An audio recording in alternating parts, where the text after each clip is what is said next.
Okay, this is the adding integers worksheet, okay? So, one thing that I want to go over really quick is anytime you have the same signs, okay, you're going to add those numbers together. And anytime you have different signs, in other words, a positive and a negative, you are going to subtract those numbers, okay? So let's start with number one. We're going to do 3 examples from this page and maybe 1 or 2 from the next page, okay? So in this first example, we have -7 plus 9, okay? -7 is a negative number, and the 9 is a positive 9. Those are different signs. And when we have different signs, we're going to subtract those values. Take the larger number, regardless of which sign it is. For this example, it's 9, because 9 is bigger than 7. And subtract 7 from 9, and you get 2. Always follow what sign the larger number was. Our larger number was 9. It was positive, so our answer has to be positive 2. Okay? Let's move on to number 2. In this case, we have -8 plus a -1. These are the same sign. Both of my numbers are negatives, okay? So when you have the same sign, you add these values together. So you take the 8 and you add 1 to it. When you add them together, you get 9, and you follow the same sign that both of the numbers were. They were both negative, so my answer is -9. Let's do another one. Number 3, we have -1 plus 5. The 1 is a negative, the 5 is a positive. We do not add these together, we subtract them. So take the 5 and subtract 1. Always take the larger number, it goes on top, and subtract the smaller number from it. So we take 5, subtract 1, you get 4. Follow the sign of the larger number when you're subtracting. 5 was the larger number. It was positive, so my answer is a positive 4. All right, actually, let's do one. Let's do one like number 8, okay?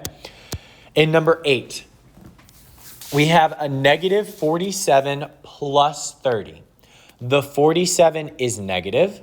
The 30 is positive. Those are different signs.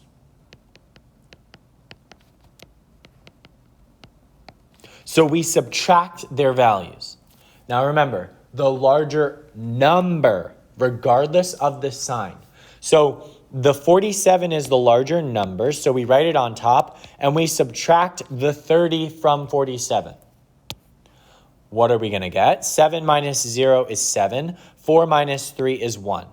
So we get 17. But remember, follow the sign of the larger number. Our larger number was 47, and 47 was a negative, so our answer is -17. Let's do one more. Let's do one where we have 3 of them in there. Let's do number 14, okay? In number 14, we're going to add from left to right. So we're going to combine this 7 and the positive 12. 12 plus 7 gives me 19, and then we're adding a -4 to it. Remember, different signs you're going to subtract. This is a positive 19, a -4. Subtract them, you get 19 minus 4, which is 15, positive 15. Okay, we're going to do one more example from here. Let's do one with decimals. I like number 22, okay?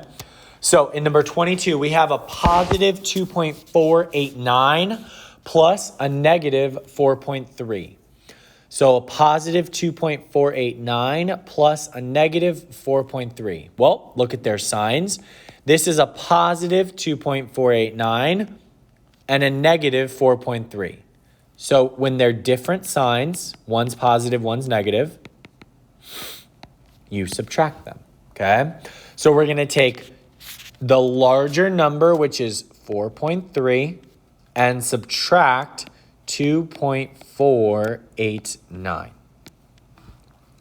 In order to do this subtraction, you have to put zeros wherever you are missing numbers to the right of your decimal. So in this case, we're going to put a 0 here and a 0 here, okay? Now, when you subtract, you can't subtract 0 minus 9, so we have to borrow. We can't borrow from 0, so we're going to end up borrowing from the 3. This 3 is going to go down by 1, okay, so it becomes 2. That gives us 10 over here, which we're also going to need to borrow, so it becomes a 9, and this becomes a 10, okay? 10 minus 9 gives us 1, and 9 minus 8 gives us 1.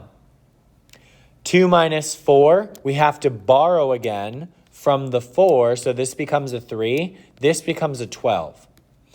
12 minus 4 gives me 8, and 3 minus 2 gives me 1. Your decimal gets brought straight down, and we have 1.811. Now, remember, you follow the sign of the larger number. In this case, our larger number was the 4.3.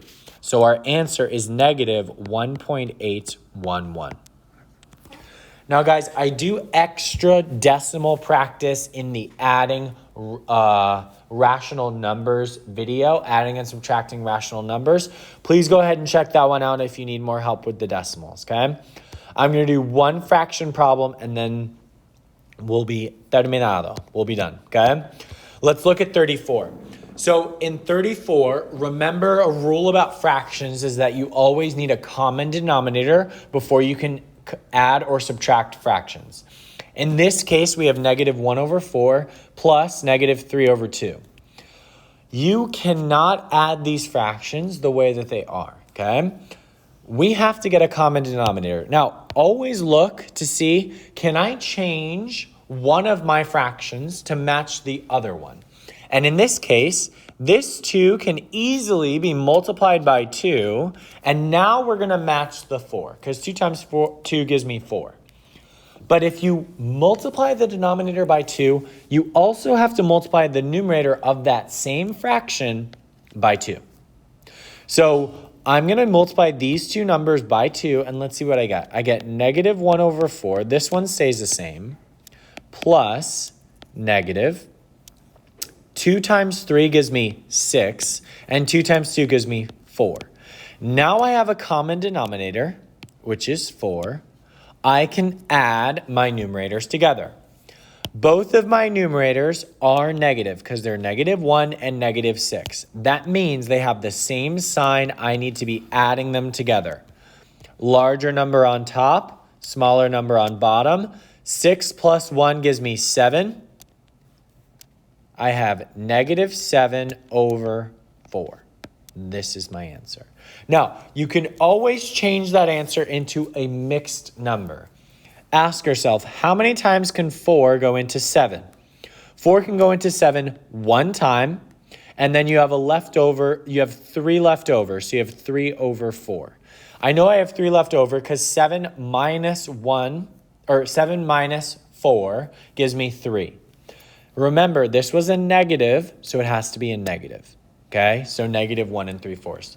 Remember, guys, I'm totally okay with either of these answers as long as they're simplified. Okay?